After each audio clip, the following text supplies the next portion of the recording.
Good morning, everyone. Thank you for being on the call. I think we have a few more that are going to join, but we're going to go ahead and get started. We ask that you have your cameras on when our speakers are talking, and to please be respectful of your fellow students and of our speakers.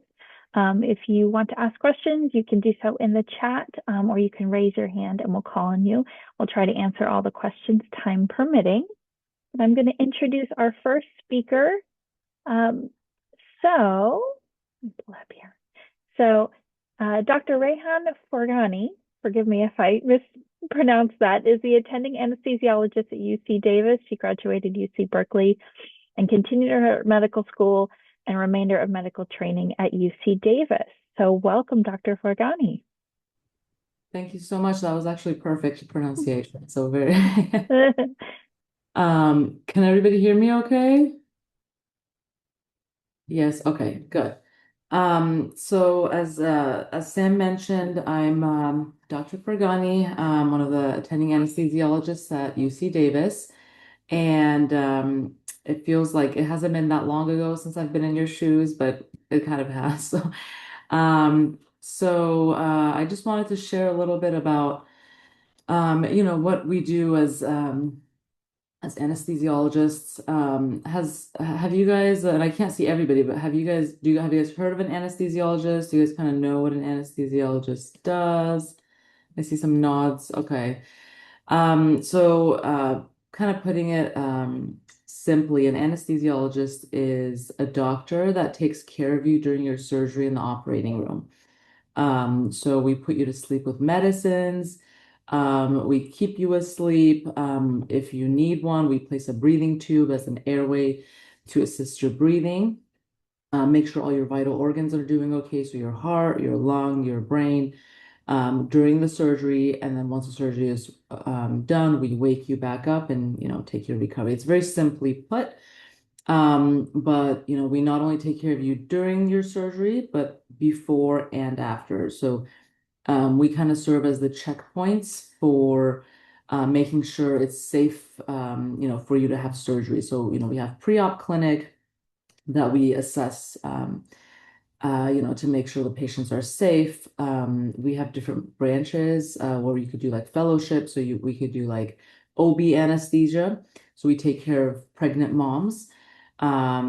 We have pediatric anesthesia with kids, cardiac anesthesia when we take care of patients for like open heart surgery, pain anesthesia. So a lot of different subspecialties that you can do as well. And then, for example, we do spinals or epidurals in the back for anesthesia, spinals, which are similar as well. Sometimes people can have, for example, if you're going in for hand surgery, we can do a nerve block. So we look with ultrasound, inject numbing medicine that makes your whole arm numb. So you don't have to go under, general anesthesia. So we have all these different options. And then, we take care of you in the immediate post-op period as well. So, this path to becoming an anesthesiologist. Once you're done with high school, you do 4 years of undergrad. And I did my 4 years at UC Berkeley. So if anyone has any questions, feel free to ask. So 4 years of undergrad, 4 years of medical school, and then 4 years of residency, plus or minus one or like a year or so of fellowship. So that's 12 to 13 years of training and education. So it seems like a lot, but if you're very passionate about what you do, it's gonna, it'll fly by in a blink of an eye. So that's kind of the gist of, the timeline, what anesthesiologists do. So, my day-to-day basically looks, 7 o'clock, I'm in the hospital.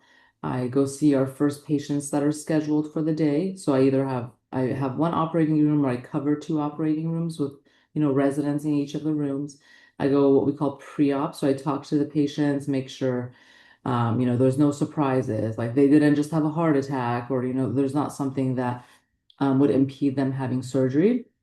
We do an examination pre-op, and then we're ready to roll to the operating room. And so a lot of our patients already have an IV. So, they get to the operating room. We place an oxygen mask. They have monitors all over, and we start giving them medications through the IV. And then at that point, they'll drift off to sleep. We give different types of medications. So sometimes we have to completely paralyze our patients. So we give a paralytic agent where they completely stop breathing and we place a breathing tube. Um, or, if the surgery, for example, a C-section, we could just do an epidural injection in the back. We talk about, different types of nerve blocks. And then so once the case is undergoing, we're monitoring the patient, giving medications, to maintain the blood pressure, maintain the heart rate, maintain perfusion to the brain. Sometimes we have to place different types of lines and monitors. So, additional IV access or arterial lines. I don't know if you guys are familiar with those, or central lines in the neck.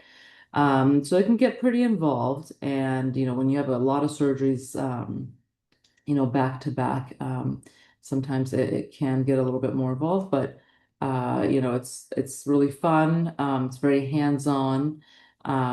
It's a very special field in medicine because this is one of the, other than surgery, this is one of the main fields that you're very hands-on with your patient. So it's not just, seeing them, okay, let's see what happens with this medicine. I'll see you in 3 months. It's more like you see a problem, you address it, and then you see an immediate result. So um, I love what I do. I graduated, let's see, I graduated medical school in 2016. I graduated residency in 2020. So this is my 6th year now as an attending at UC Davis. So um, I'll leave it open to some questions. If anybody has any questions specifically about anesthesia or medical school or, undergrad, I will leave it open to questions.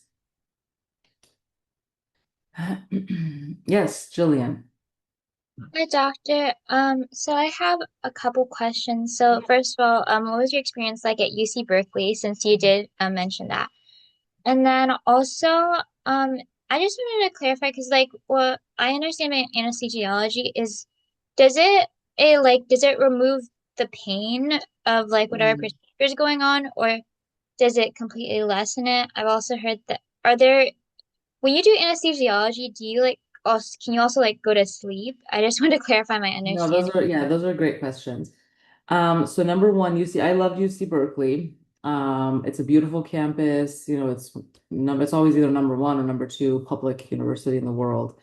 Um, the first 2 years, so your lower division courses can be a lot more tricky because you've got all these students. So like I had a class that was the size of like 700 people.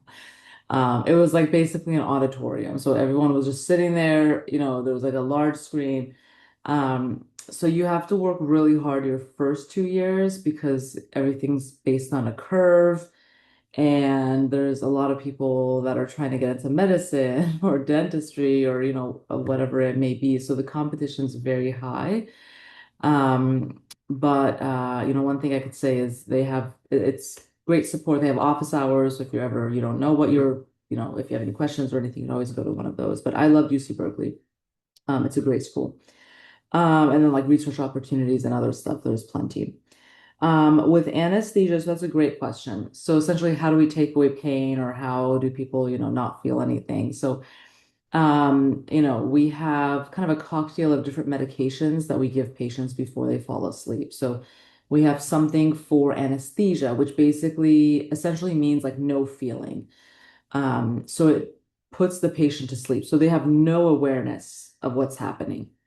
So even if they were to have, surgical incision or cut, they're completely asleep with the medicines that we give them. We also give analgesics, so pain medicines. That takes away the pain response. And those medications work both in the brain as well as the spinal cord. So it kind of inhibits that pain response from traveling up to the brain.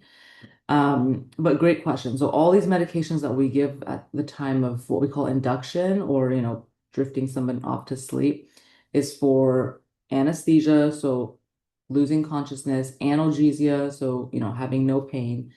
And then sometimes we give anxiolytics, so things that take away patients' anxiety.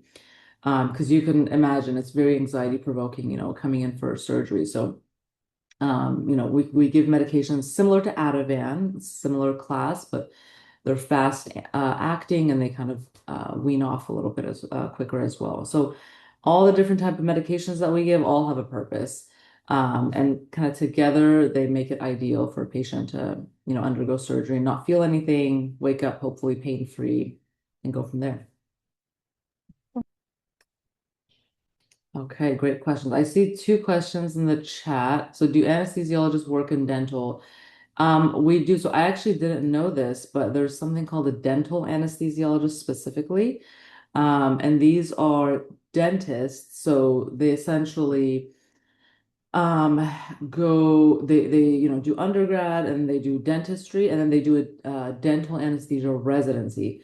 They only focus on like dental anesthesia. So for like kiddos who need anesthesia for their teeth to be worked on, or like adults, they primarily do dental anesthesia. We are also involved in dental cases, so we kind of do everything. And so we are involved with dental cases as well. I work at academic centers at UC Davis, so we kind of go, a wide range of cases, but there are some private groups that only do dental cases or whatnot. Another question, how is the work-life balance? So it kind of depends on what you want. There's different options. So some people want to come out of residency and just start making a lot of money. So they go to a private practice or locums or somewhere where they could just work as hard as they can to, either pay off their debt, or get as much money as they can. Other people want more of a, work-life balance. They've already done 4 years of medical school and 4 years of residency, and they're ready to have a normal-ish schedule. I think in general, one of the specialties in medicine that has a good work-life balance is possible is anesthesia. The nice thing is you go to work, you take care of your patients, and then you come home. There's no, follow-up, there's no inbox with emails, phone calls, there's really none of that. It's mainly when you're at work. You take care of your patients, you get them through surgery, you do all the procedures and everything, and then you come home. And then, there's part-time options that are available as well. I'm currently part-time myself after my second baby. So there's definitely, opportunities for that as well. So I think if you want to do medicine and you're interested in anesthesia, it's a great field. Work-life balance is wonderful. Let's see. I don't know how I can see. Let's see here. Okay, the next question. Has there ever been a situation when someone wakes up even under anesthesia? And also, is it true people become very disoriented and say something that they may not remember under anesthesia? And would you know why this happens? Okay, good question.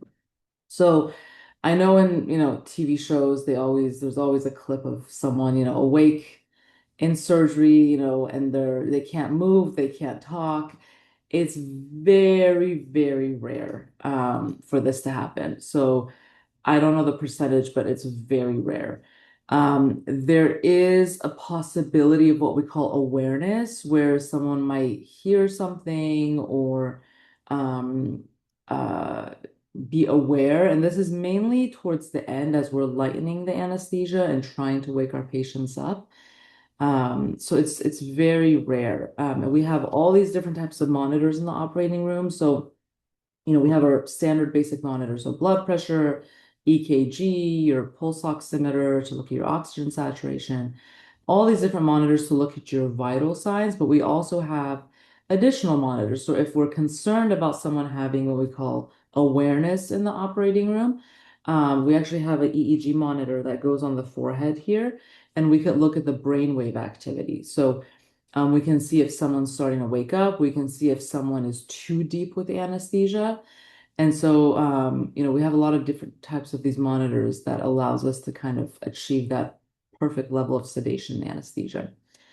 Um, the second part of that question, people do become disoriented, especially older patients. Kiddos are, they wake up kind of crazy. It's very hard to um, reorient them sometimes.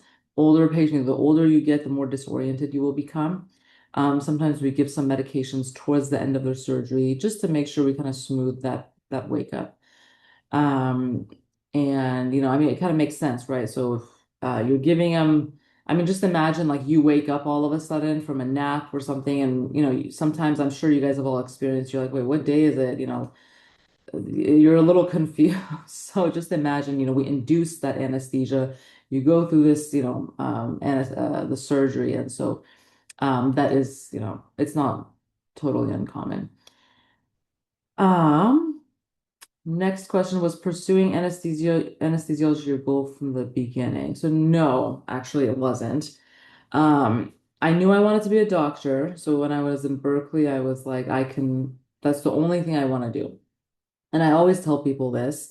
I'm actually the director of Project Lead the Way at UC Davis. And so we go to a couple high schools every year and do some hands-on work with them. And I always tell the students when I go there that if you have two things that you're equally passionate about, like equally passionate about, do the thing that's not medicine, because medicine is a marathon.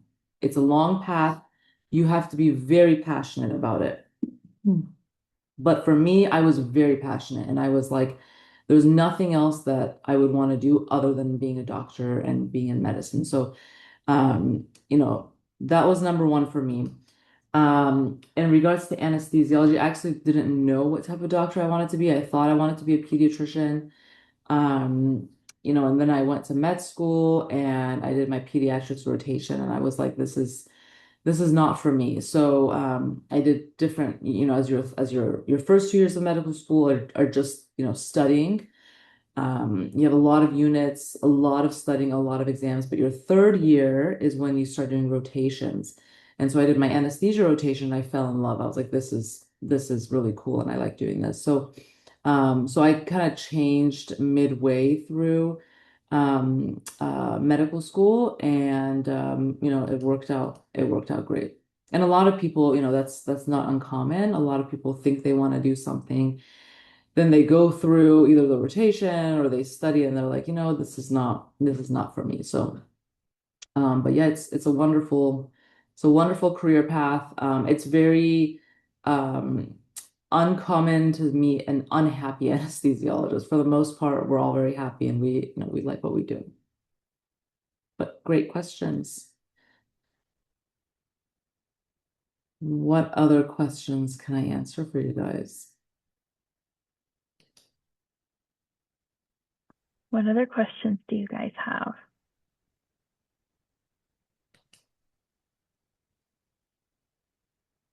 You're asking some great questions this I know morning. these are great questions. Yeah. What is your favorite part of the job? Okay. Um, I love the procedural aspect. It's something that makes you really good. And so when, the time is ticking and someone needs an expert to come and either intubate or place an arterial line, place a central line, do a nerve block. We do a lot of high acuity, so like codes in the operating room.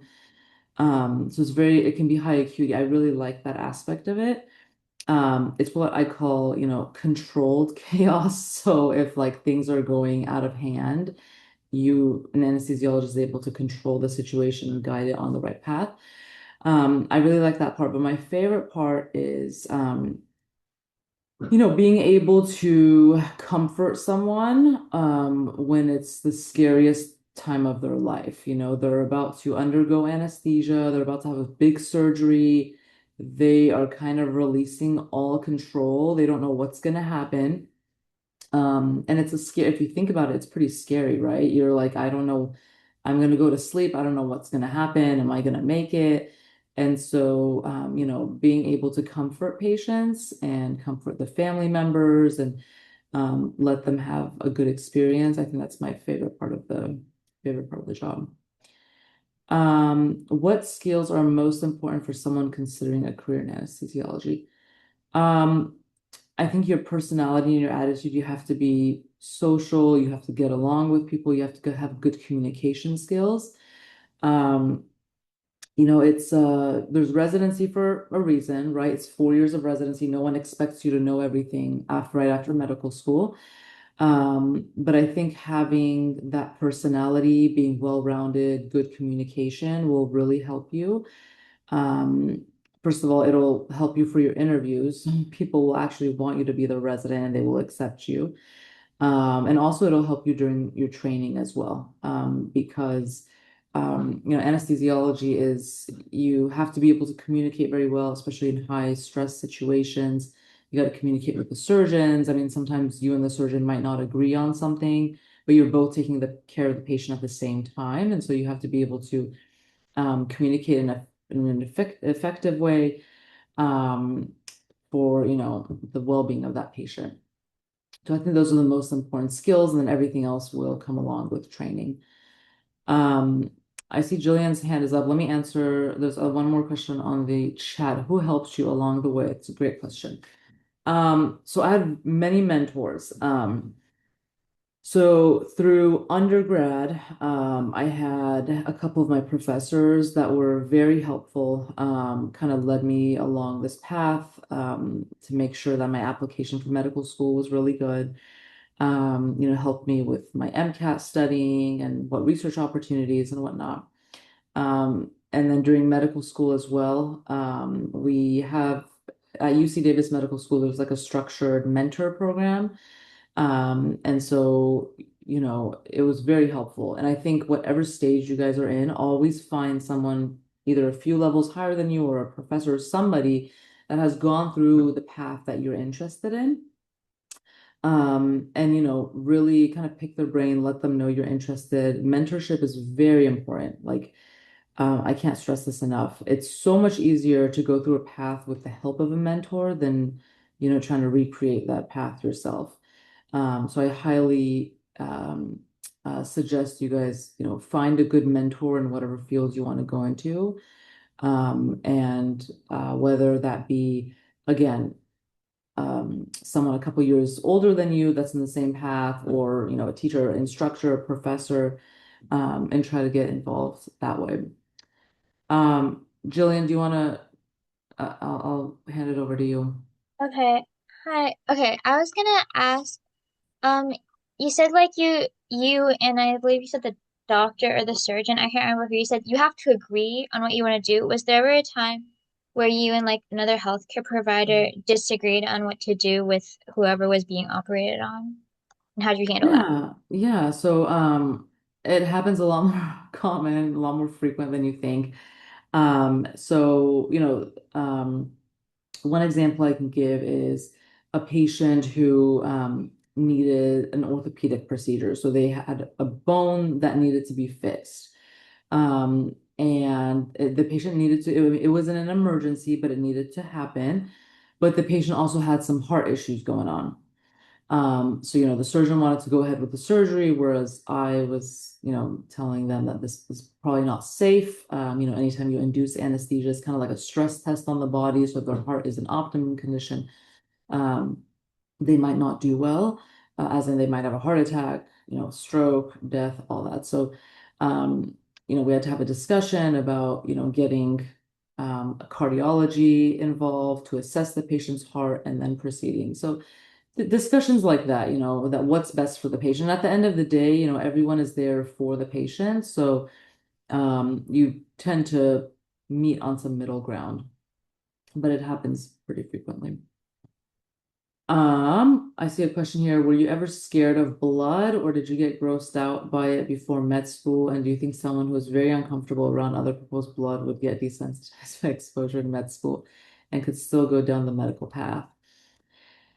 I'm not exactly sure of the extent of your fear for for blood. I mean, no one really likes the sight of blood or, seeing gruesome things. I wasn't the type that was scared of blood per se. So I think, let's see, when I was yeah, and you guys are high school students, correct? Yeah, okay. So when I was in high school, I remember I went to Sutter downtown and I volunteered in the emergency department for like one of my summers. And I mean, as you can imagine, in the emergency department, you have trauma patients coming in, you have a lot of sick people coming in. So we would see some really, crazy things. Um, I, you know, it's so if you're in that situation, I suggest you do something similar. So the best place to shadow is, in my opinion, the emergency department because that's where you see the most action happen. Now, granted, you're probably, I mean, you might not be an emergency medicine physician, but at least you see the higher acuity, and that will kind of steer you one way or another. Like, do I enjoy, this process? And again, like no one likes the sight of blood. I don't know if anyone who actually likes blood, but um, I think if you're not sure, I think that's the best thing to do. Just, spend a couple weeks or 2 months in the emergency room, go to some of the traumas, see what the doctors are doing. And if you think, oh my God, that's really cool and that's really life-saving, and I think I want to do that, then I think you should be fine. But if you're like, oh my God, I'm going to throw up or something like that, then it might, it might not be the best option. Uh, let's see, what type of patients do you usually deal with? What are the procedures that you usually do to ensure the patient's safety? Okay. So I specialize in neuroanesthesia. So I mainly do, craniotomy, anesthesia, spine surgery. So those are the typical patient populations that I deal with, but I do everything, from orthopedics to plastics to, um, general abdominal cases, but mainly neuro. And again, to ensure patient safety, we do a very thorough pre-op. We go through their entire medical history. We make sure there's no medical condition that is not, that everything's optimized and everything's controlled. And if there's something that needs to be controlled, then we'll delay the surgery. We'll say, go see a cardiologist or get this under better control before you go in for your surgery. So we act as like the checkpoint before the patients go in for, any type of surgery. So that's kind of before and then during, we're always monitoring the patients, and making sure everything, looks okay.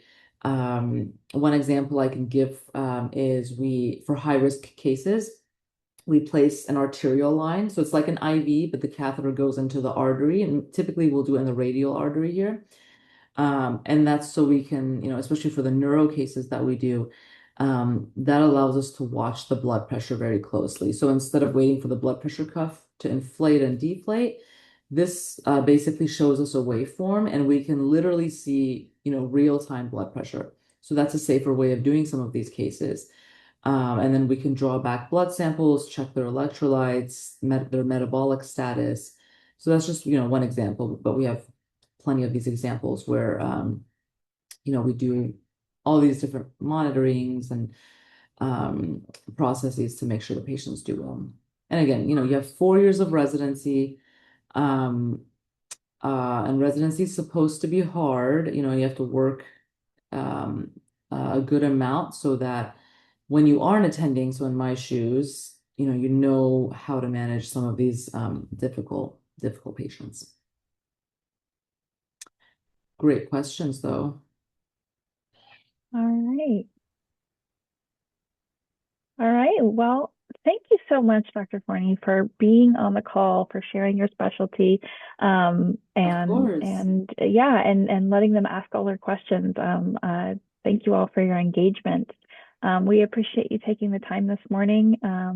Everyone, please say thank you and Of have a course. wonderful rest of your day. Thank you. Good luck, you guys, and hopefully I'll see you guys in a residency program soon. Thanks. Okay, take care. Okay, we're going to move on to our next speaker. So Dr. Guy Guilfoy is an orthopedic surgeon with Folsom Orthopedic Surgery, Inc. And he is going to talk a little bit about orthopedics and orthopedic surgery. So welcome, Dr. Guilfoy. Thank you. Good morning. Interesting. That was emergency medicine was one of my alternative choices. But I chose orthopedics. So I have a presentation here if I can figure out how to bring it up. And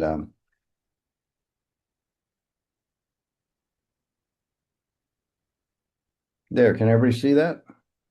We can't see that. Did you hit the share button at the bottom? I think I did. Did I push the wrong button? Oh boy.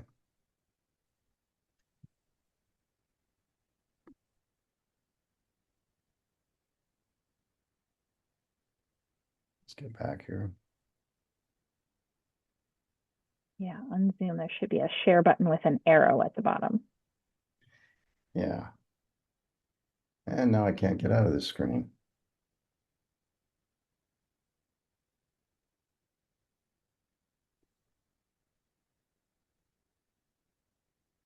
There we go. All right. Let me get this out of the way. Share.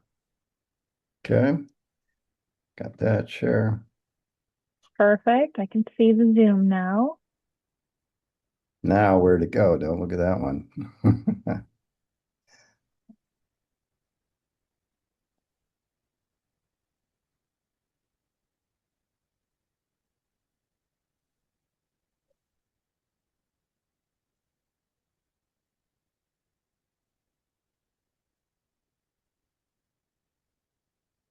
Perfect. You see that now? We can see it. Yes. Okay. All right.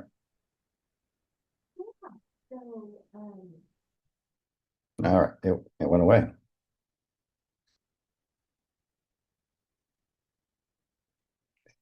All right.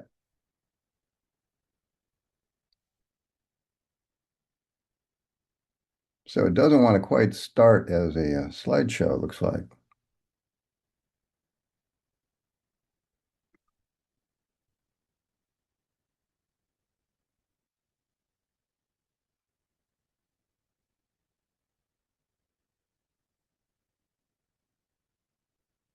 So you can see this screen? We can see it. Yeah. If you want to just do it in that We'll version, just yeah, go through this. that'll work. It is going to have to work.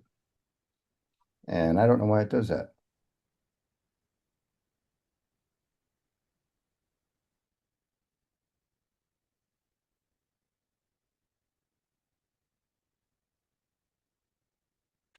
So I can replace your hips, but I can't run these crazy things.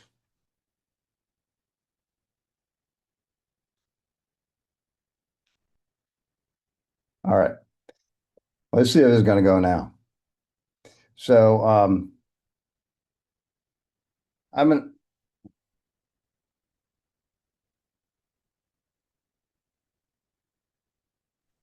Do we want to have, we can have Lena actually pop it up on her screen and we can advance it for you?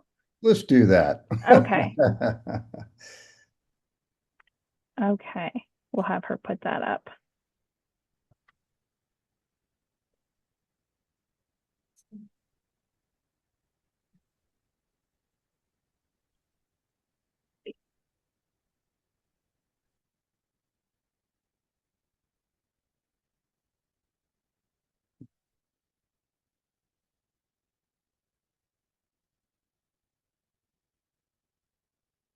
I could try it one more time here.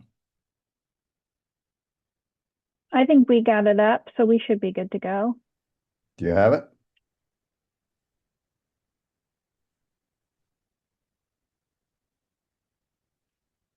There we go. All right. Is that yours or mine? So anyway, my name is Guy Guilfoy. I've been an orthopedic surgeon here in Folsom, California since 1992. In practice here, I've done somewhere around 15,000 plus surgeries. So what is an orthopedic surgeon? Next slide.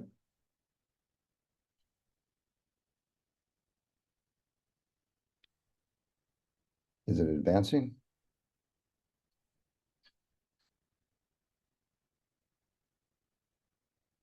Can you guys see the presentation there?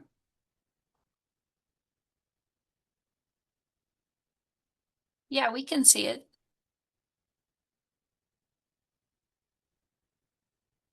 I cannot see it. I got nothing on my screen.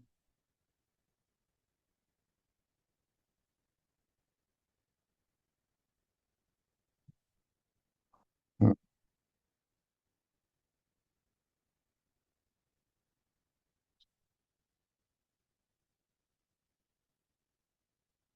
Have Jen come in.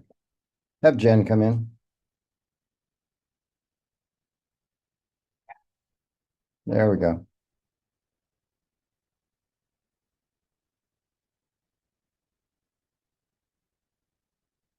All right. So, what is, you can see that now? Yes. Okay. What is an orthopedic surgeon? Um, I'm not a dentist. I'm not an orthodontist. I don't straighten teeth. What I do is surgery. I fix bones. I fix ankle fractures. I can't make this thing go into the slideshow.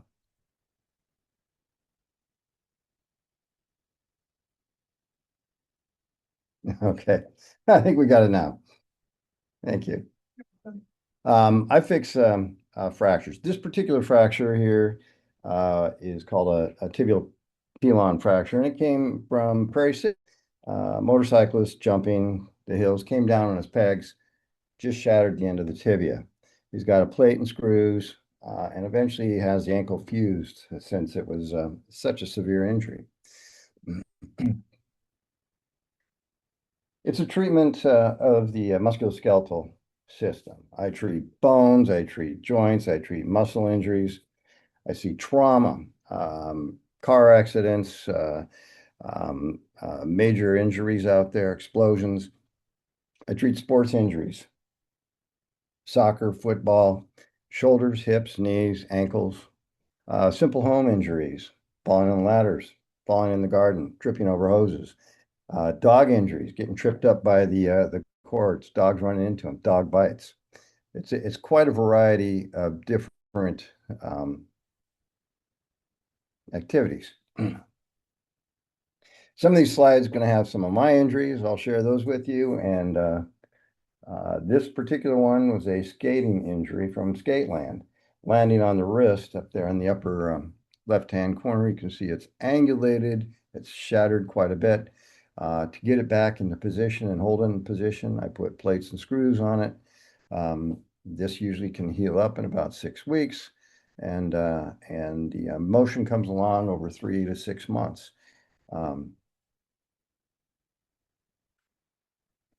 I take care of shoulder injuries. These shoulders, typical for a clavicle fracture up in the shoulder. These fall off of bicycles.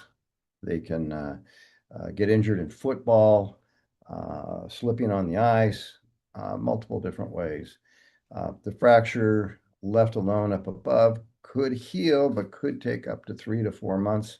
Plate and screws, I can get them back to work within about 4 to 6 weeks. I do arthroscopy, sports medicine, where we can limit it to shoulders and hips, knees and ankles. This one here is a knee. Upper left-hand corner is the underside of the kneecap, the patella. Upper right-hand corner is the meniscus, a little disc inside the knee. The middle one on the left is the meniscus, and I'm using a probe to probe it. If there's a tear in it, I use a variety of shavers and biters to clean that out. The one in the middle right, that is a lacking, an anterior cruciate ligament, and down below, that's a graft that we put in. That's a graft either taken from the patient, and I replace that ACL, or I'll take a cadaver and put it in. So how did I get here? Well, I took the long way around. I had 4 years of college and I still didn't really know my direction. I wasn't certain what I was going to do. I was thinking about graduate school. I thought about teaching. I thought about research, construction. So what's a simple solution? I ran away to a small island, 7 students, and we went out there and we spent 3 to 4 months building a school on this little 3 square mile island called Majuro out in the Pacific. And one day we were out working and this sailboat came into the little town there and it had a dentist and a hygienist who were married. And then it also had a surgeon and a nurse that were married. And they sailed in there and they spent about a week treating the locals, taking care of dental stuff, taking care of some minor surgical procedures and some general medical things. And I thought, that sounds like really a really mobile, kind of exciting way to practice. So from there, when I was in school, initially, I didn't know what I was going to do. I had a lot of fun the first year, didn't do well with grades, but I did do well in sciences. I went after the sciences and did very well in the sciences throughout the rest of college.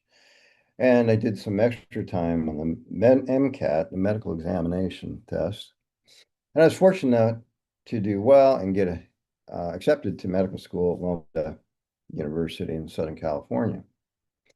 When I got accepted, I applied for a grant for a scholarship with the U.S. Air Force, and that was accepted, which for me was a great way to go. Paid my medical school tuition, paid books, gave me a stipend that was paid by the U.S. Air Force. And for the 4 years of medical school, they gave me a 4-year commitment. So after that, I took some time off and went to Salt Lake City in a civilian internship and did a rotating internship because I still didn't quite know what I wanted to do. I did some internal medicine, I did emergency room, I did OB, some cardiology. Still didn't know what I wanted to do, so I became a medical officer in the Air Force for 3 years. And I did general medicine, delivered babies, saw families, not a lot of retirees where I was, a small base in Germany. But I got to live in Germany, had a great time, took time off. And during this, I still have a little trouble figuring out my direction. I was looking a lot, emergency room, and then I figured it out. I really like to fix things. And orthopedics was definitely the way to go. I like to fix things. I like to have hands-on. I like to see a problem, address it, and then I like to see the solutions. My personality. I get to cut bones with saws. I get to use drills. I get to hit things with hammers. It's exciting and it's very rewarding, exceedingly rewarding specialty because patients are very, very appreciative. This is a triangular fracture. And how can this happen? Well, I just had a woman in here the other day that they were in the install, the water was deep enough. It wasn't. And she got this triangular fracture. So you can see the fibula fracture. It's a small bone on the outside, it's fractured. The medial malleolus, that's the larger bone on the inside. And then from the side, there's a fracture in the back. This was fixed with a plate and screws, casting,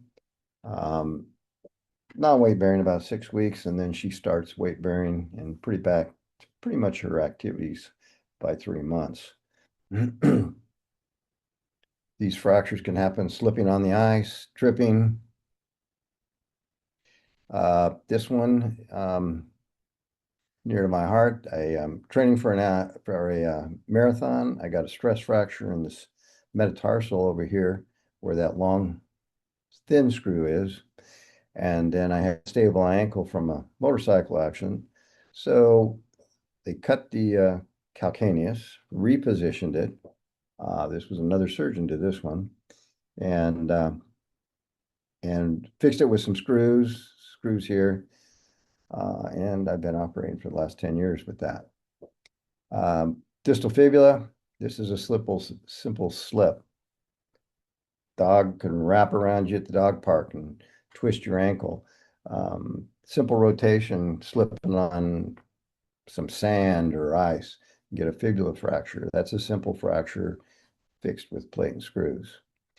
Now, a lot of these can be treated even with cast. A lot of times we don't have to operate on them. And sometimes we can treat with cast, conservative treatment, or even physical therapy.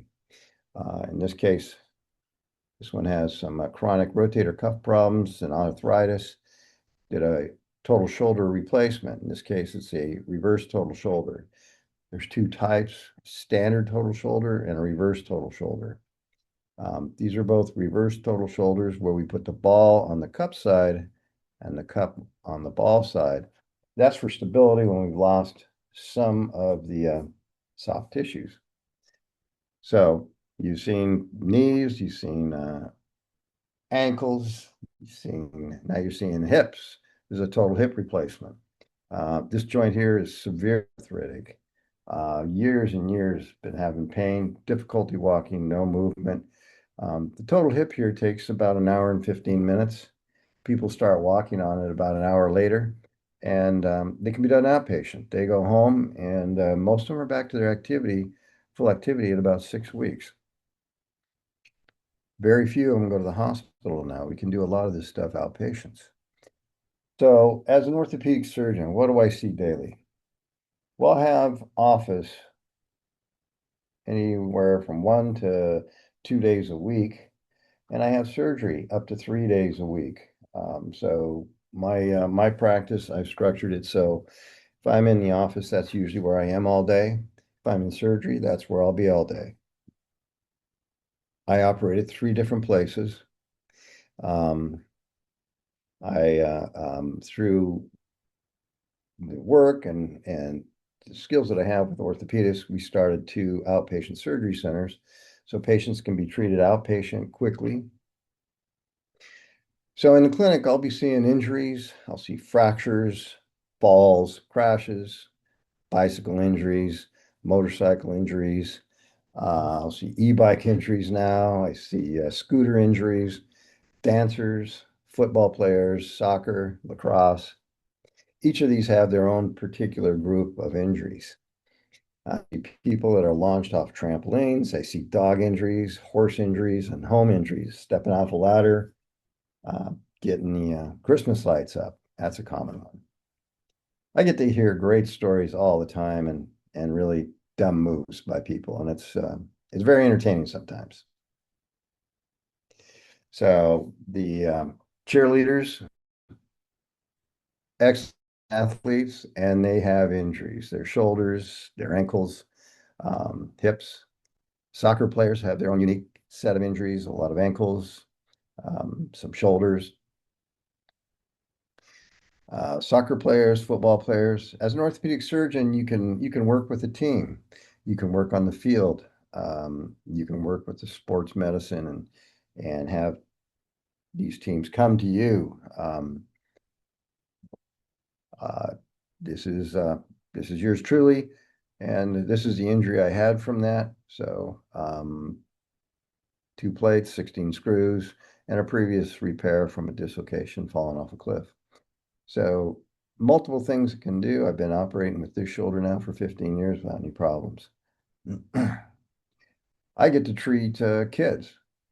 And this is one of the things of orthopedic surgery is I get to treat from cradle to the grave. I can see all types, or I can narrow it down to just certain subspecialties. This is a kid that fell off a scooter with his distal radius. These are growth plates that are open. The angle, he gets pushed on to a little bit better position, and he can be treated with a cast. I get to treat older seniors. This is a setup for a total joint replacement. Over here in the corner, you see this Cyclops looking thing up here. You see a screen up here. This is used for a computer. That's how I set up and I can place a total knee utilizing the computer to get my exact degrees, my angles. We use a sterile conditioning. We use air seal vents. Another total hip. Once again, the narrowing of the joint, stiffness. These people are extremely uncomfortable. They have a lot of pain. They can't walk much more than a few feet without having pain. And an hour and 15 minutes later, they don't complain of the surgery as much as some soft tissue soreness, but they can get up and start walking within an hour or two. In 6 weeks, they're back to where they just don't have pain in the groin, or they can move, they have increased mobility. Extremely rewarding. Total knees, total knee replacement. We make 5 cuts on the end of the femur. We make about a 9 millimeter cut. We put 9 millimeters back, so less than half an inch. We take about a 9 millimeter cut off the tibia. We put a metal piece that, and then in between there's a plastic liner, and that's the knee replacement. Same thing. It's an hour and 15 minutes. Most people are back to their general activities between 6 to 8 weeks. Get cool different things here. This is a total knee in a patient that has metal allergies. So this one is molybdenum treated, hypoallergenic for her nickel allergies, which is in some of the other total knees. So what are the most interesting things I've experienced? Well, I get to see different things in the office. Every total joint, every fracture is just a little different than the other. So there's a kind of a constant interesting things happening every day. There's a new twist on injuries or wear and tear. But some of the most interesting things I've seen is I've volunteered for some medical missions overseas. I've gone to the Honduras, I've gone to Nicaragua, I've gone to Haiti. I've worked at clinics on the border. I see deformities where the leg is actually turned 180 degrees the wrong way, and they've been 17 years old. They've been living with that for years. I see deformities and fractures that are never treated. I see growths that have never been treated. And then I see tropical diseases that we really don't see in the United States. Yeah, in Haiti, we ended up treating 500 people with cholera, and it saved a lot of lives. It was exceedingly rewarding. This particular one is a total hip dislocation. One of the risks of it, snap it back in, and actually patients can go on and do fine after that. Fifth metatarsal fracture in an athlete. Screw was placed. Gets him back to, this fracture would keep him non-weight bearing for up to 3 months. With the screw in place, we can get him back to activity within about four weeks. This is one of the coolest plates I get to use. That is a kneecap in the front, a patella. And this is a star plate that we put on the patella to put it back together. The patella has tendons that are pulling distally and tendons that are pulling superiorly, that trying to pull this apart. And this plate works very, very well. So what can you do with orthopedic training? You can be a general orthopedist, which I have been. I would say the majority nowadays are going into some kind of a subspecialty with orthopedics, with some of them wanting to do general medicine. So subspecialties, you can go in trauma. You can work in a large medical center and be a trauma surgeon, where you're basically seeing the patients that come in. You treat the people that are in the hospital till they go out, and they follow up locally. You can do sports medicine, which is probably less hospital based. They tend to do a lot of procedures that are outpatient, reconstructions, rotator cuff injuries, ACL injuries in the knee, ankle sprains, ankle fractures, pediatrics. You can specialize in pediatrics. These are usually congenital injuries, congenital deformities of kids, fractures, total joints. You can specialize in total joints, total hips, total shoulders, total knees. You can specialize in spine. You can also specialize in oncology or tumor surgery for the bones. There's a number of different subspecialties if you have a specific interest or general orthopedics. So what are the tough parts of going into medicine, and specifically orthopedics? the work-life balance is not always that conducive to your practice. The job is a trauma-based. That doesn't bode well all the time with a 9 to 5. You have injuries, the training time is long, you're going to be doing an internship and at least 4, sometimes 5 more years of training, depending if they're requiring research with that training. The hours can be long, and surgeries can get drawn out. You can have big surgeries that'll draw things out. You have to wait. At times in the OR, you have to wait for the case before you can get the room. So there's waiting time. Things sometimes move slow. Paperwork and charting, that's always a downplay of medicine. We use electronic records, but documentation is an absolute must of medicine. And so you have to put in the time and the paperwork. One of the other tough parts is you're going to be working with people that are in their most difficult times. They're in pain, they can't move, they haven't had adequate treatment, and they come to you. Shoulder fracture. This happened down in Mexico. It was fixed down in Mexico. The screw and plates were not quite adequate to hold position, and it migrated. The pins migrated through into the joint, and it resulted in a total shoulder, which you can see on the right side here. Spider bites, soft tissue injuries. This is an abscess from a spider bite. This is some of the abscess and necrotic tissue that was taken out. This is the cleaned up version. So, on the contrary to what's the most positive or the most negative parts of medicine, especially orthopedics, again, we come back to working with people in their most difficult times, but then you help them get through it and you see them return to their activity. You see them return back to life. You see somebody that's had a bad hip for 5 or 6 years, they get their hip done. 3 months later, they come in and say they wish they had done it 5 years ago. They were scared. I have people that go to surgery and just they're scared as could be. And when I'm talking to them as they go under anesthesia, one of the most satisfying parts of it is when you hear that patient tell you, "I trust you." That's something that's hard to describe, but orthopedics has this very high satisfaction rate of all the specialties. The orthosurgeons love what they do. I love what I do. And even trying to do a little bit less nowadays, but it's still, I enjoy what I do.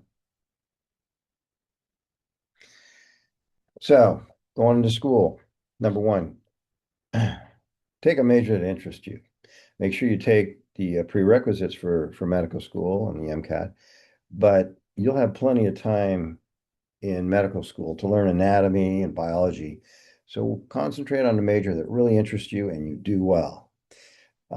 Things that you can do to help in getting your acceptances, be active in sports or active in community services, specific personal accomplishments, specific skills, music, singing, any different things.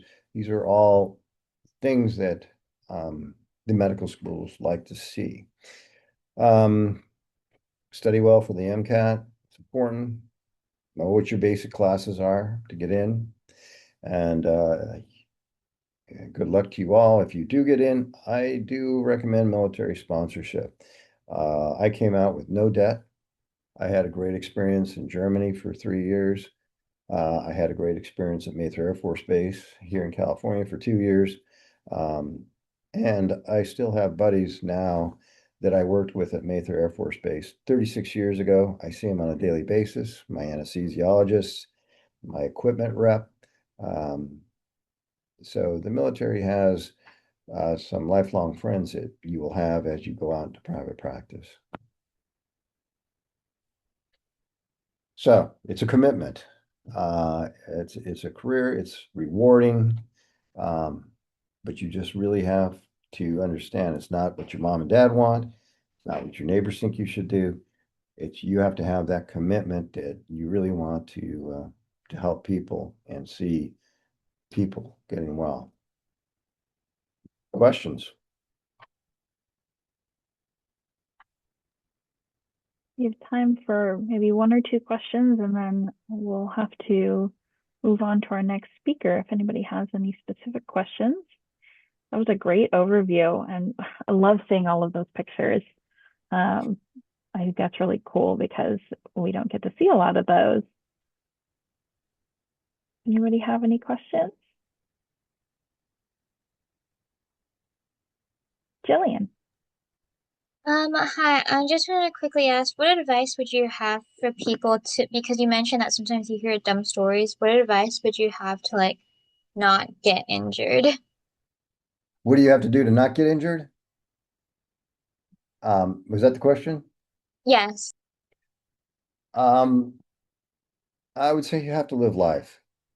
Life has injuries in it. I have people that come in that, they play sports, they love sports, they get an injury and they're disappointed that they're out. But that's the rules of the game. Injuries do occur.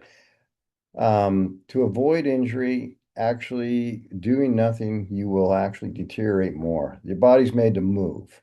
Your range of motion, your joints, your muscles, they're all made to be stressed. And unfortunately, you can slip on the ice. You can trip on a rock. They're all out there. Best thing is maintain your health, maintain regular exercise. That's the best thing you can do to avoid injuries. And flexibility. All right. Well, thank you so much for joining us this morning and for sharing your specialty with us and your unique path into medicine. We really appreciate your time so much. I love it when you join us every year. So everyone, please say thank you to Dr. Guilfoy, and please enjoy the rest of your day. Thank you so much. All right. Thank you. Good luck to you all. All right. We're going to jump to our next speaker. So Dr. Amy Sisson is the Chief of the Trauma Mitigation and Response Unit for the California Department of Public Health. And formerly, she was the Public Health Officer for Yolo County. So welcome, Dr. Sisson. Thank you, Sam. Good morning, everybody. Thank you so much for having me. And I'm going to start with an apology because my computer decided to not let me log in this morning. So I'm joining you from my phone. So I have slightly more limited capabilities in terms of what I can see on. Can't see all of you on the screen at once. I can just see 6 of you at a time. So if you're raising your hand and I don't see, I'm going to ask Sam to help me out with being able to see hands that are raised today. Absolutely. Yeah, I'll do raised hands and I will read chat questions. Awesome. Thank you so much for that. I want to start. Well, so Sam introduced me. I've been in my new job for about 3 weeks. So I'm going to focus on the work that I did in my previous position when I was the health officer for Yolo County. And the specialty of medicine that I'm going to talk to you about today is one that's pretty different. And I don't know exactly who you've heard from already, but I can almost guarantee you that it's different from what everyone else talked about, because I, as a specialist in general preventive medicine and public health, don't take care of individual patients in a clinic or in a hospital the way that most physicians do. Instead, I think about my patient as a population of people. It's a group of people, and my job is to keep them healthy. Prevention is in the title, preventive medicine. And we think about, keeping people from getting sick in the first place. We think about catching disease early, doing things like screening for cancer. And then we think about treating disease early, intervening, for example, if somebody has diabetes, to control their blood sugar so they don't end up with complications and losing their eyesight or having to have a limb amputated because they didn't have enough blood flow. Those are all things that we do for prevention. In public health, we often talk about creating the conditions for people to be healthy. And you've probably been sitting around a lot this morning, being talked at, with some chances to ask questions. But I want to include you in this. I want to take a couple minutes and think about, have you put on your public health brains, public health hats, and think about what are those conditions that allow people to be healthy. And so I'm going to ask you a question, and then raise your hand, and Sam will help me call on you. But what does a healthy community look like? If you could live, anywhere, that would help you be healthy, what are the aspects that that community would have? Where would you like sort of that ideal community that would help you be healthy? What would it look like? Yeah, go You have ahead. a hand up, yes? Hi, I think like a community like that would have like less pollution, so maybe less like gas vehicles and more like public transport or electric like vehicles. Yeah, clean. I'm going to generalize that. You said less pollution. Clean air is part of a healthy community. What else?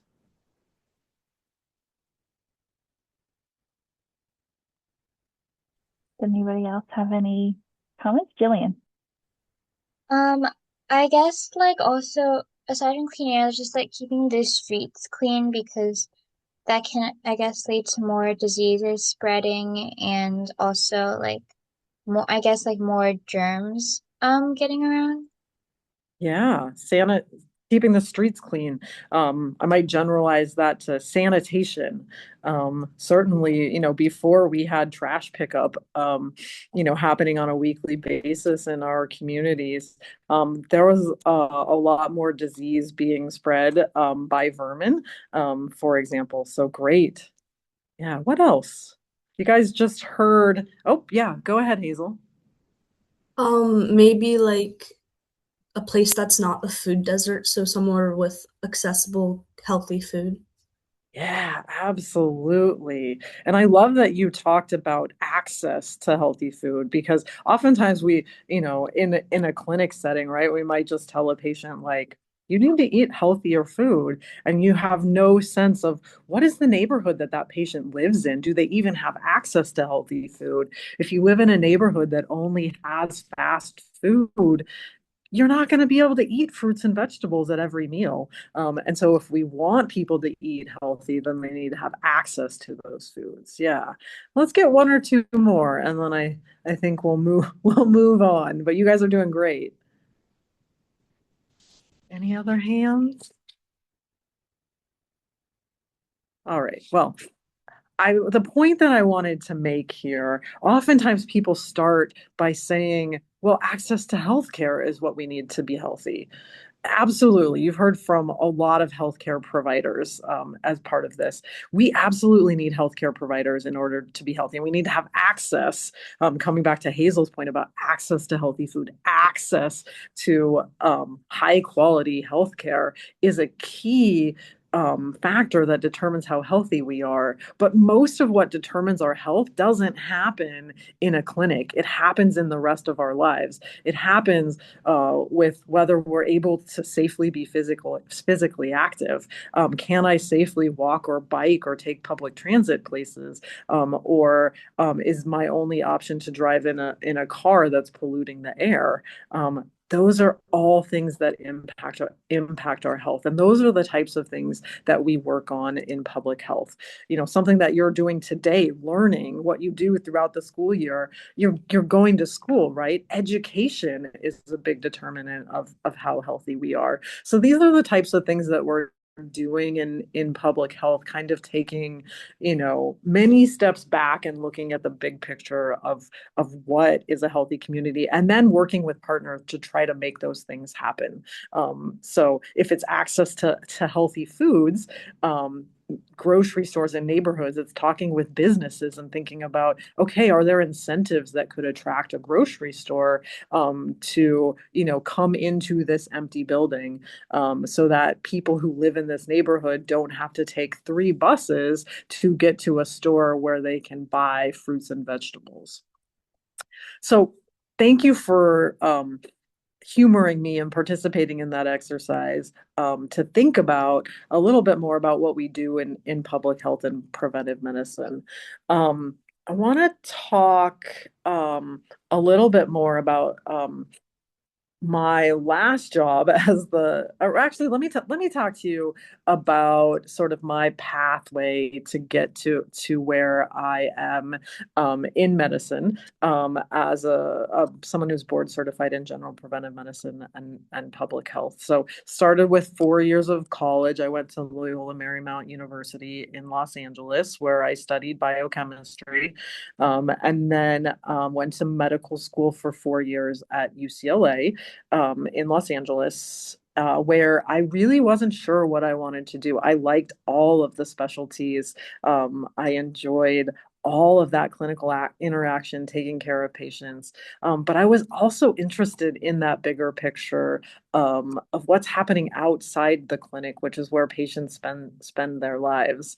But I really fell in love with the idea of being able to fix patients, to not just give them medicine and say, take 2 of these and come back in 2 weeks and we'll see if you're feeling any better. And I loved anatomy. So I fell in love with surgery and thought I wanted to be a surgeon. And I did that for a year and realized that I liked surgery, but I didn't really love it.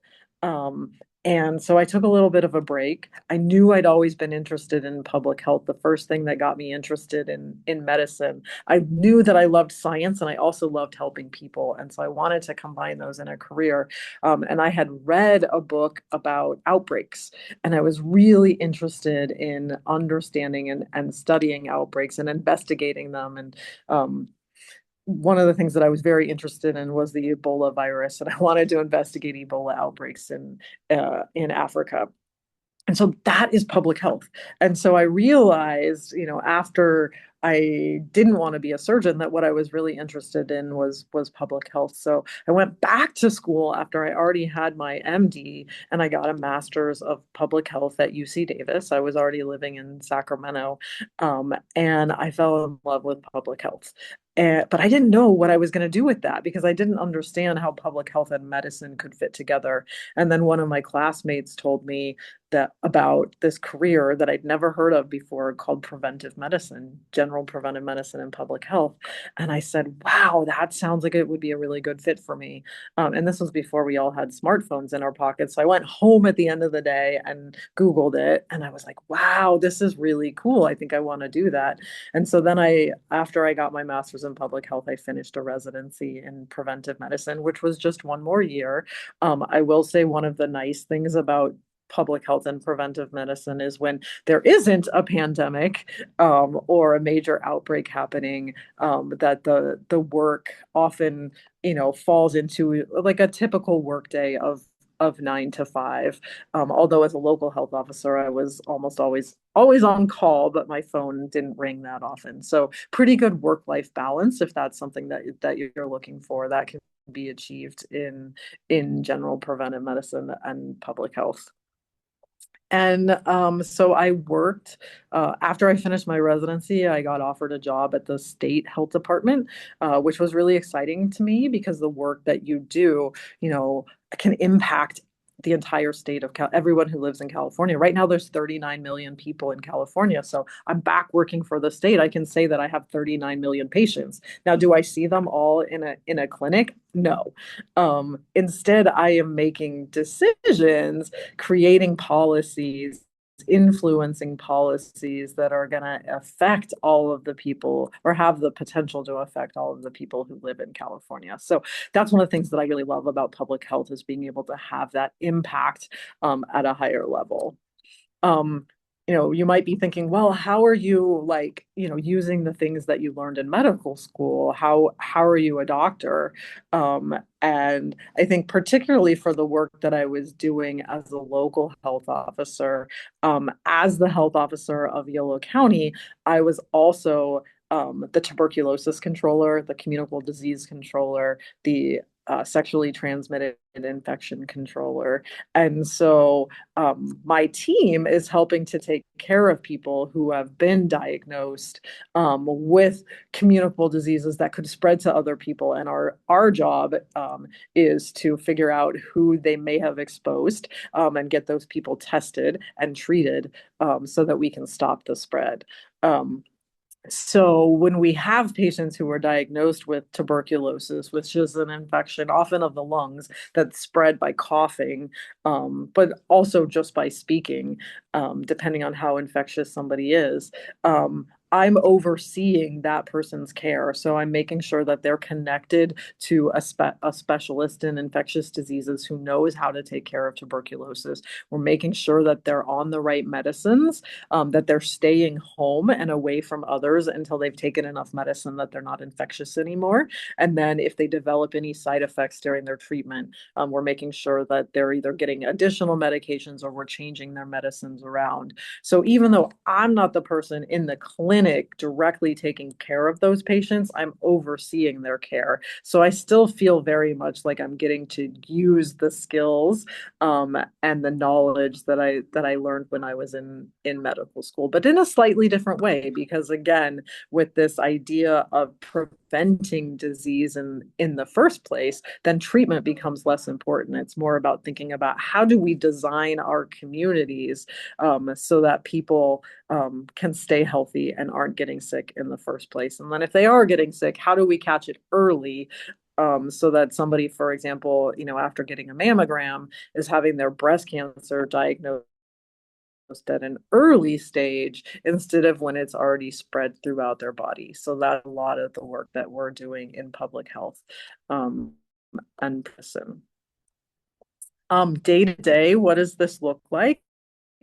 I spend time in meetings, both in person, and we have hybrid work right now. So I was spending 3 days a week in the office with a lot of face-to-face meetings with my colleagues, and then a couple of days a week working from home, where I'm, doing a fair amount of reading to make sure I'm staying up on what's happening in the literature and what's happening around the state and in my community.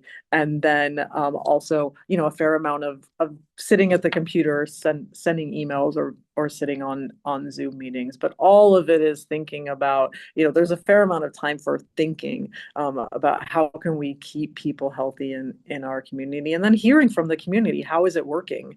What are the things that you need in order to stay healthy, and how can our health department think about getting those to you? Let me say a little bit more, and I want to make sure that there's lots of time for your questions. One of the things they asked me to potentially provide was some advice. I think advice is a tricky thing. I don't know what it's like to be you, but one of the things that I think would have been helpful to me, as somebody who knew that I wanted to be a doctor. As I said before, I knew that I loved science and I loved helping people, and I saw medicine as a way to combine those.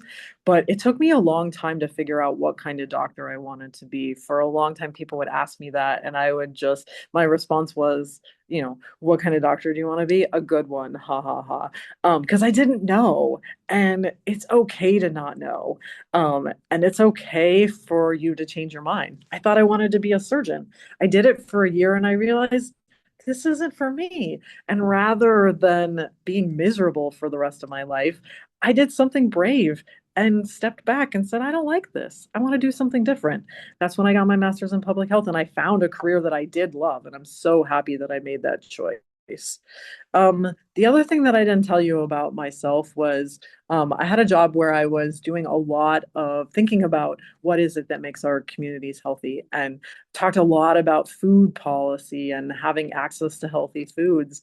And at the same time, I was taking care of a garden in my backyard that got bigger and bigger every year. And I realized that I actually really liked farming, or I thought I was interested in farming and learning about how to grow food for more people so that we could increase access to healthy food that way. And I actually took a break from my direct public health career and learned how to grow food on a big scale, and actually ran my own farm for a couple years before coming back to full-time public health work.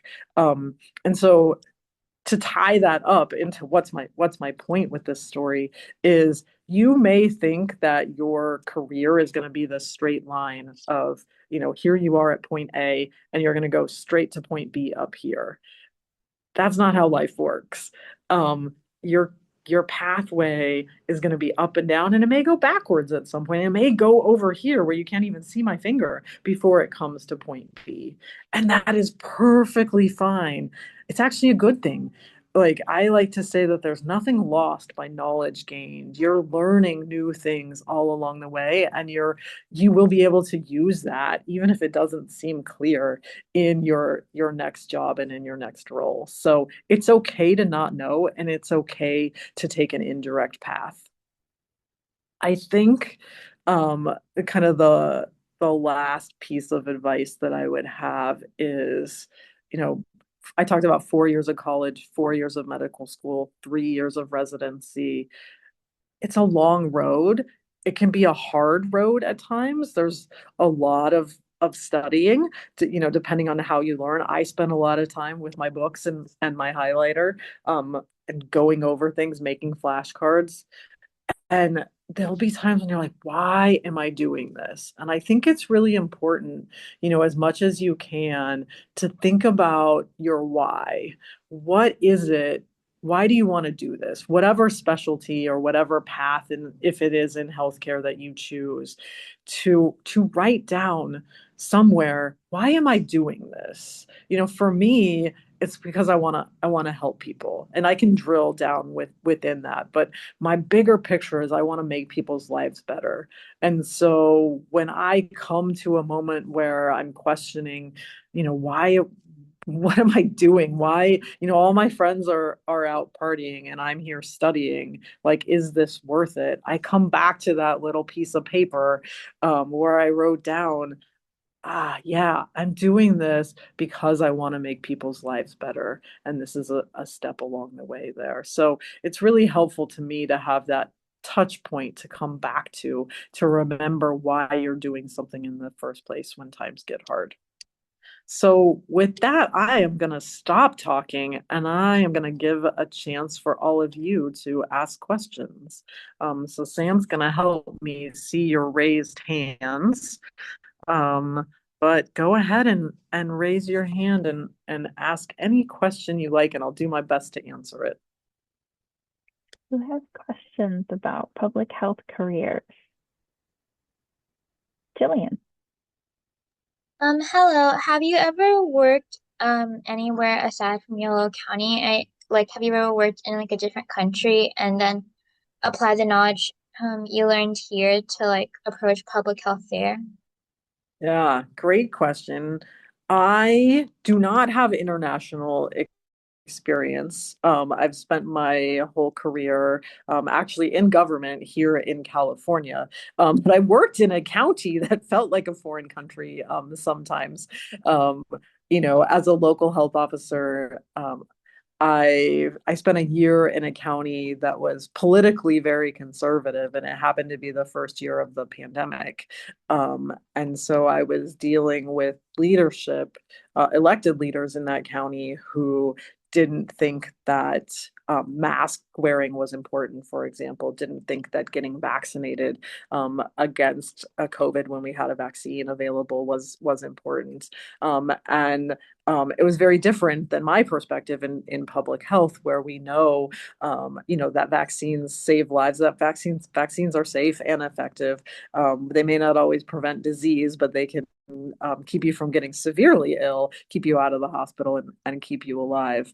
And so that was a very different experience from, a year later when I worked in a different county, where we are much more aligned in terms of understanding of public health and the approach to public health. So it felt like a little bit of a different country, and it wasn't a good fit. And I had to, ask the question of, can I do my job here?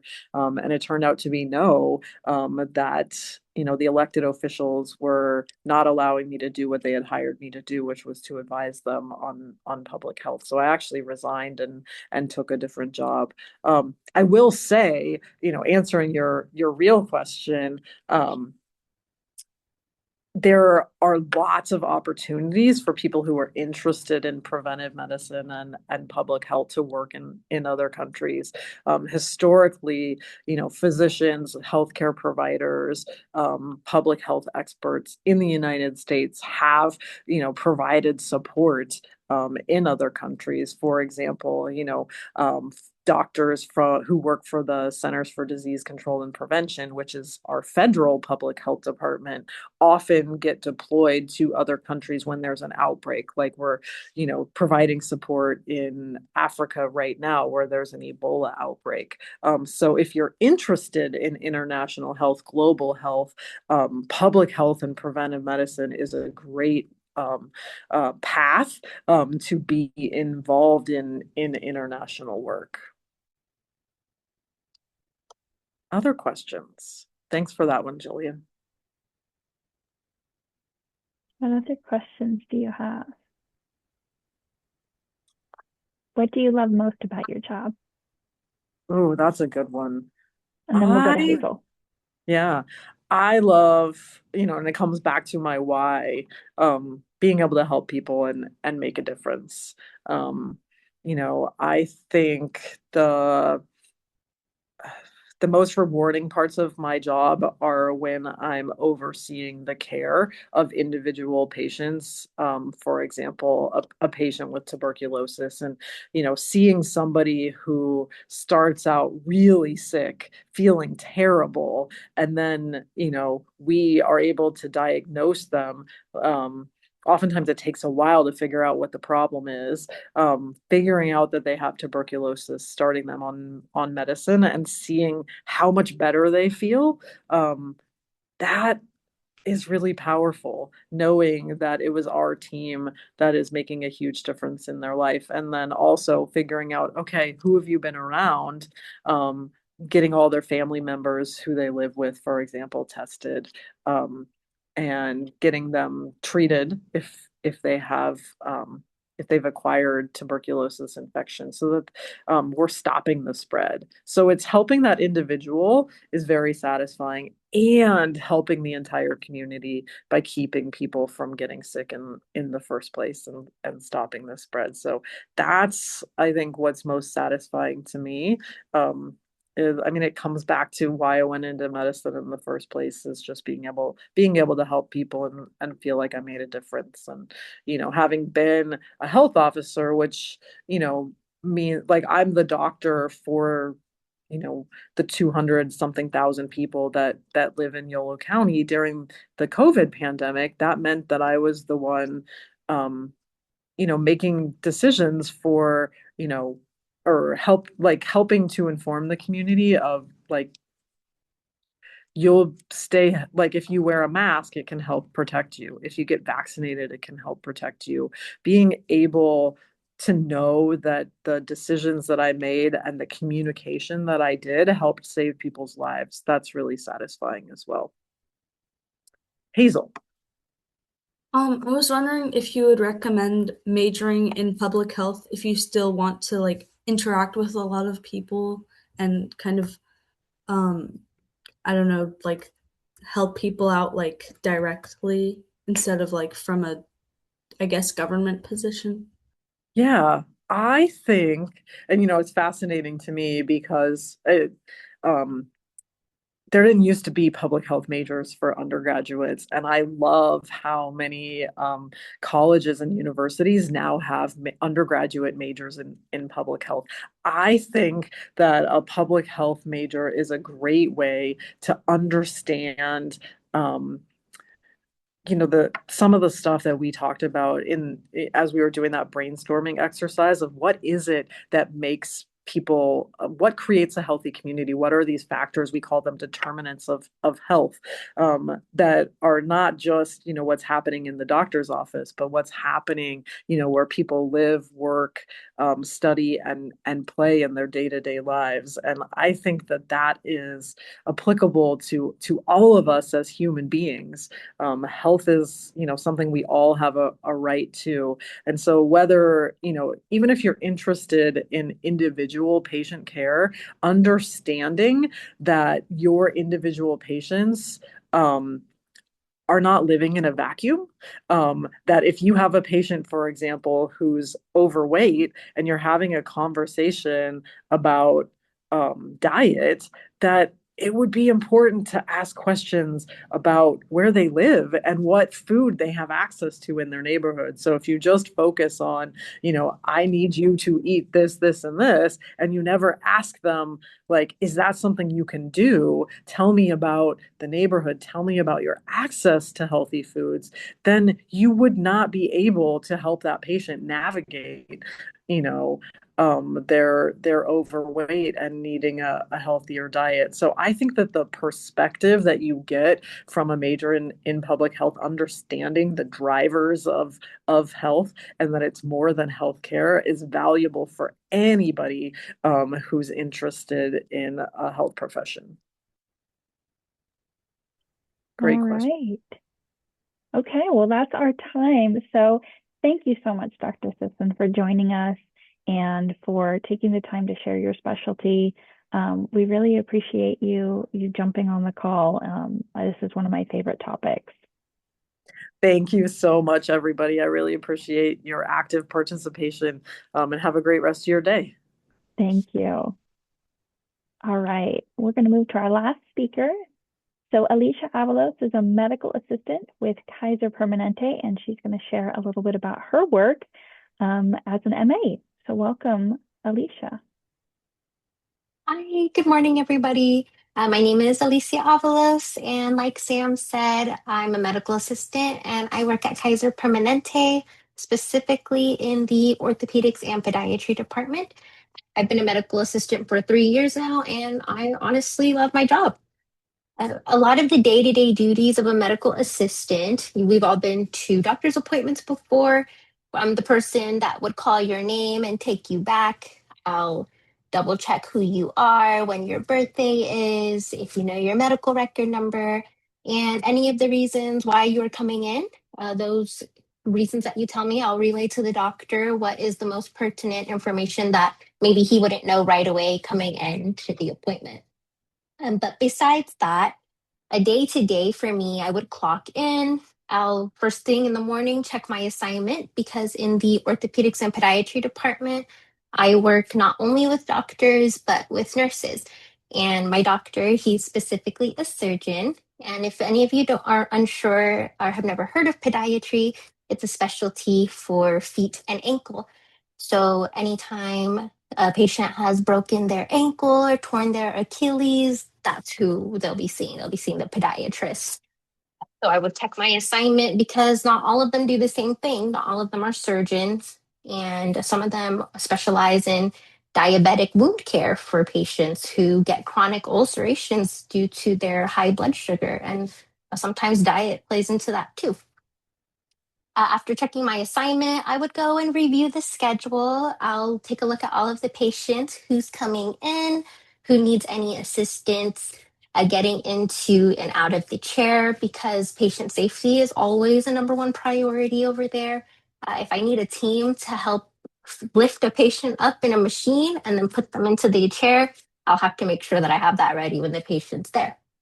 After that, reviewing the schedule, I would go and open my exam room, make sure all the supplies are there, and get all of the clean, sterilized instruments that the doctor or the nurse will need throughout the day to help their patients. Besides all of that, starting in the very beginning, medical assisting, I think, is a perfect mix between administrative and clinical duties. Some of the administrative duties that I do, I'll check my voicemails, I'll check my doctor's in-basket messages and message patients back if I can help them with that. Oops, sorry. And I'll be calling patients throughout the day in between rooming, and I'll help them book appointments. I will make doctor's notes for them that they've been seen that day or help with work or school modifications. If any of you know anybody who has broken a foot or an ankle, you would know that it's very hard to get around from place to place. Sometimes you'll need crutches or a wheelchair, or they have knee scooters. And so I would be that person who would help make a note, and they would give it to their work or their school, and they will say, hey, this patient has restrictions, maybe needs extra time, can't walk on this foot. So that's a lot of what I would do throughout the day. Aside from that, I would also directly assist the doctors and the nurses. Like I said, my doctor is a surgeon, so sometimes I assist in minor procedures with him. Some of the things that I've helped with were partial toe amputations, lipoma excisions, bone spur excisions, ingrown toenail removals, biopsies, and foreign body removals.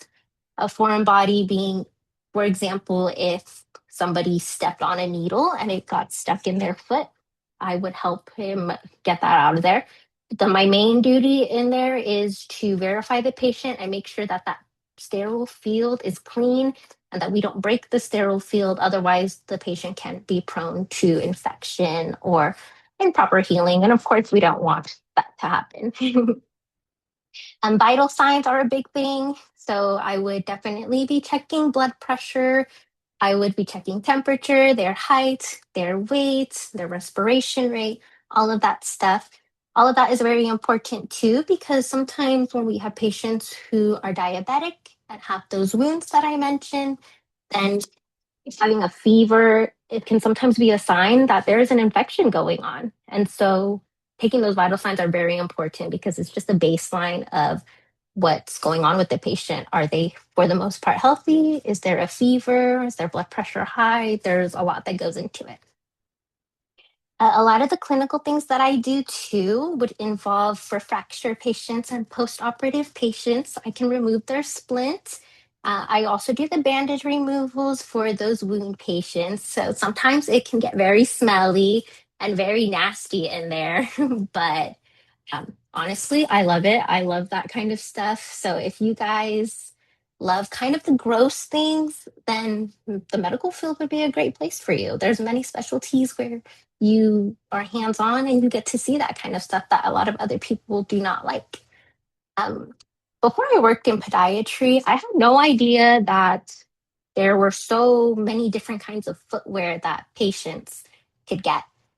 For example, there's an e-boot that we can give, and I can help put that on the patients. There's a little post-operative shoe sandal that I can help fit the patients for, and those diabetic patients with the wounds, if they have certain walking restrictions or they need a shoe that does not put pressure on the front of the foot or the back of the foot, there's specific shoes for that.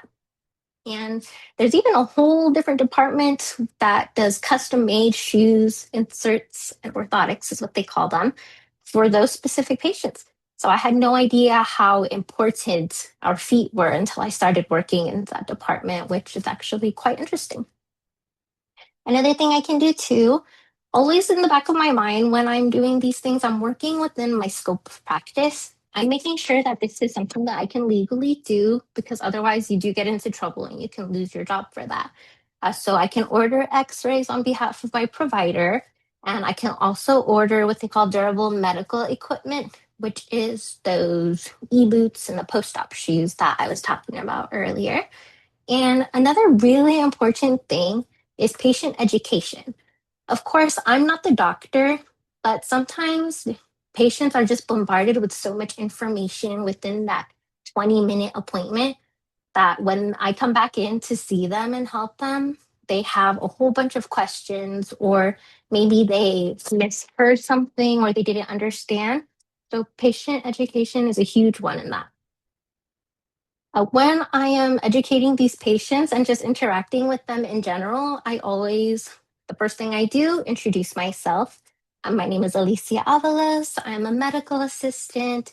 You'll be seeing this doctor or this nurse today. It's always really important to smile Smiling, I could be having the worst day or just not in a great mood.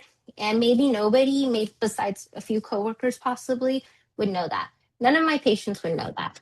I always make it a point to smile because you want to create a welcoming environment for them. Nobody really wants to be at the doctor, and a lot of your patients are going to be scared or in pain and injured. So sometimes smiling just helps with that, just eases a little bit of that tension and that anxiety that they might have. There are times where I can be doubled up with two doctors rooming all of their patients, or a doctor and a nurse. And so, even if I'm in a rush, I try to take the time to get to know my patients and ask them why they're here, how they're doing, and attentively listen to anything that they say. Patients can tell when you are in a rush and when your mind is in another place and that you would just rather be somewhere else. And that's not really anything that you want to portray over there. In the medical field, it is super important that you are listening to them because they will pick up on those cues. And apart with attentive listening, I also make sure that I'm making eye contact so they know that I'm listening, and just other open body language too. And most of all, I always try to make my patients smile or laugh because, like I said earlier, nobody really wants to be there, and a lot of them are kind of scared. So, if I can make them smile or laugh, then at least that kind of eases some of their anxiety too. My education and career journey was a little bit different. There's multiple ways that you can become a medical assistant. You can do a certificate program, or you can get a 2-year associate degree. I got the certificate program, excuse me. So my program was 9 months long. I started in April and then I ended in January the next year. And you can get licensed after that too. You'll take the test and become a certified medical assistant. Some places will even hire you without that.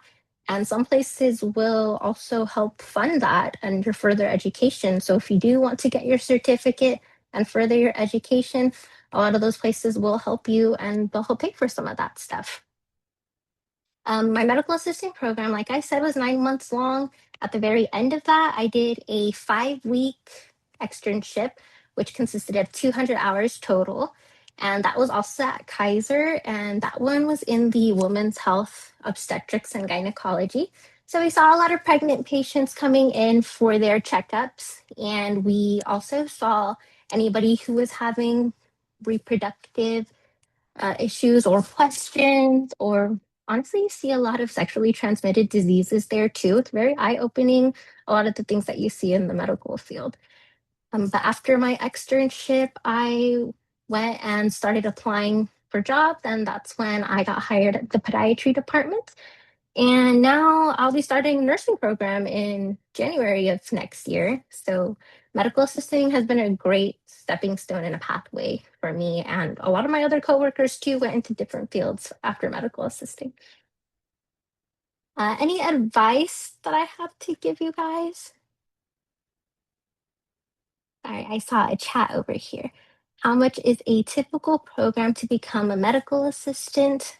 And is completing a program required for this job? That's a great question. Typical medical assisting program it ranges a lot. I went to a public adult school in the Sacramento City Unified School District, and I believe without financial aid at the time, this was a few years ago, it was probably around 7,000, but many of us had financial aid, so the cost was cut dramatically. And a lot of the students over there, their financial aid paid for everything, so they didn't have to pay anything at all. A program is not required to become a medical assistant, but it is highly recommended. Sometimes you can go to medical offices, especially private practices, and see if they are willing to do on-the-job training, and then they can help you take your test after that, or help pay for it. Maybe not, but they'll give you the clinical experience and the administrative experience that you need in order to meet the requirements. 200 hours for my externship was a little bit more than what was needed. I believe it might be around 160 hours that's needed at the minimum for a program, but It, of course, varies per state and whatever program that you go into. That was a great question. Any advice that I have for the medical field, going into the healthcare field? I think it's a great profession. There is always a need for healthcare workers. There are so many options out there. I absolutely recommend doing your research on it because, as I mentioned a little bit earlier, there were so many things that I didn't know. And there were professions that I had no idea existed until I became a medical assistant. And then I started exploring a lot of my other options. I think medical assisting, along with each certified nursing assistant, that is a great stepping stone. You get exposure to a lot of different specialties and you see a ton of different things. You can learn what you do and what you don't like. And a lot of people who, medical assistants, go into the field, they'll try a specialty for a few years. And once they feel like they've learned enough of that, or they're just looking for something new, they'll go to another specialty because a lot of those skills can be translated and brought to another specialty. And then you're also learning newer things too, which is pretty cool. I think if you're going to go into the medical field, healthcare profession, you should do it because you genuinely want to help people. It is very rewarding, but some days can be very tough and very long. Like I mentioned, some of the patients are, not the happiest. They're scared and they have no idea what's going to happen, what's going on with them.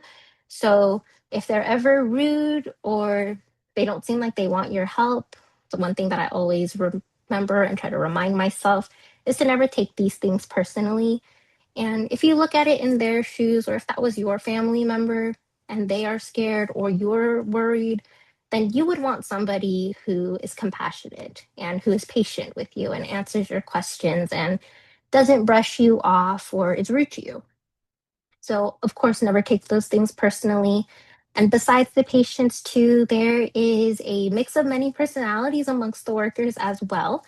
Of course, not everybody can get along, but I always say don't take things personally. And if you can just talk with them and continue to have effective teamwork and collaborate with them, that's the most important thing. Because at the end of the day, you are there for the patients.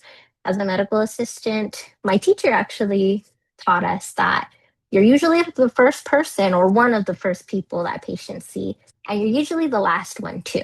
So you do set a lasting impression. And it's such a good feeling when we have patients who return to see us and they remember me and they remember one of the last conversations that they had and they're happy to see me and they are asking me how I'm doing. And it's just nice building those relationships with them.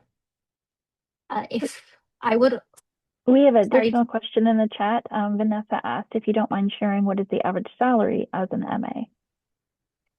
the salary for medical assistants ranges a lot depending on where you go. If you go to a lot of the smaller clinics, I believe I've seen them starting around $19 an hour. But if you go to any of the bigger hospitals like Dignity, Sutter, and Kaiser, they pay a lot more. I believe Sutter and Kaiser are starting around $30 an hour and up. You get annual raises based on performance, and then your yearly anniversary, you typically get raises too. What other questions do you guys have?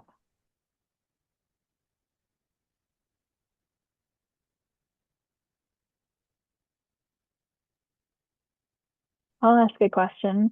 What has been your most interesting case or a case that has stuck with you? A case that has stuck with me, there's been a few. I did actually mention them. We did a biopsy on a patient. She had a big old mass on her foot, and that's very rare to have. What we thought was just like fatty tissue or some kind of cyst potentially actually ended up being a very rare form of bone cancer. So they had to refer her out to a specialist that was all the way in Oakland because these kind of cancers that she had in her bone were so rare that there's not really a need for so many of these specialists. And so she had to travel quite a distance for that. But I thought that was pretty interesting because we could have looked at him and like, oh, that's this and this. But once we did the biopsy and sent it over to the lab, we found out it was something a lot more serious. Jillian has her hand up. Hi, how did you decide on your specialty in podiatry? I actually looked at a lot of other places. I applied to urology also, and I got a call from them. But podiatry, I ended up going with it because I knew that I was going to be working with a surgeon over there.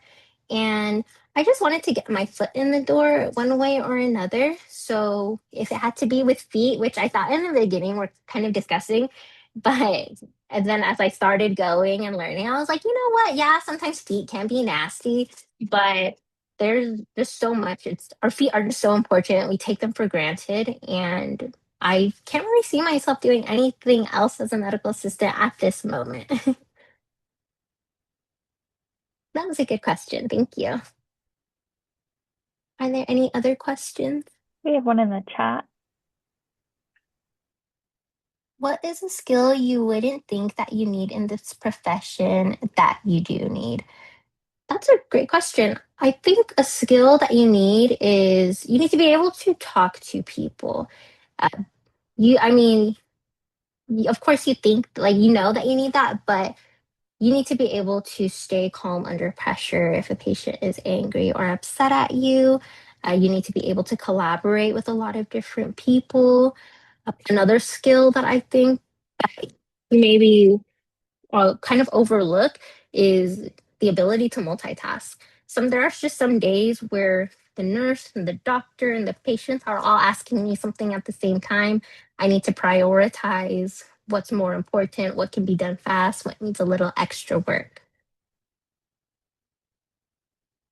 I think those are probably the main ones that I could think of right now as far as a skill that's really needed. And what kind of nursing do I plan on going into? I'm not too sure. I'm thinking potentially emergency medicine or emergency nursing. As a medical assistant, when our department was a little bit overstaffed, but the emergency department was in need, they sent a few of us from orthopedics and podiatry, and we went to the emergency department, and I was taking vitals on patients every 3 hours, depending on how long they were there, because sometimes the wait can be very long. I'm sure some of us know. And so I was doing vitals and I was talking to patients, and many of them were not happy being there. But when they can see that I was happy to be there and I was happy to help, then it kind of eases some of that tension that they had. So, emergency nursing is probably something that I might want to go into, even operating room.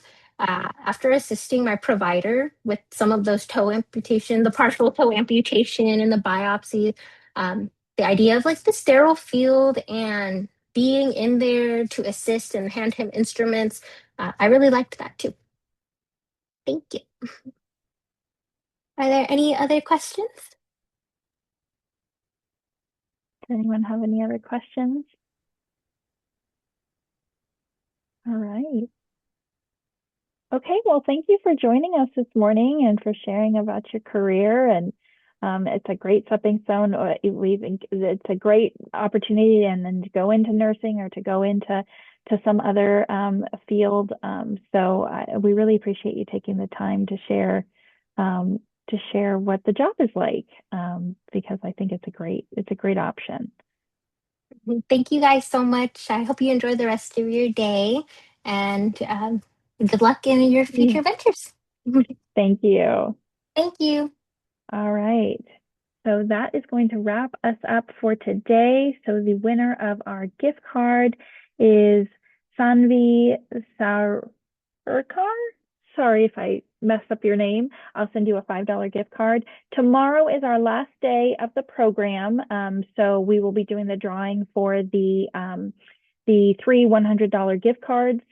If you're eligible, if you are going to make up a day, so if there was a day that you missed and you want to make it up, all the videos up until yesterday are uploaded into the Google Drive, so you can watch the video and then send me your 8 to 10 sentence reaction via email. You just need to do that today, so before tomorrow morning, so that I can have you attended for the day that you were missing. If you have a question about your attendance, please send me an email, and we will see you tomorrow. Thank you all. Have a wonderful rest of your day.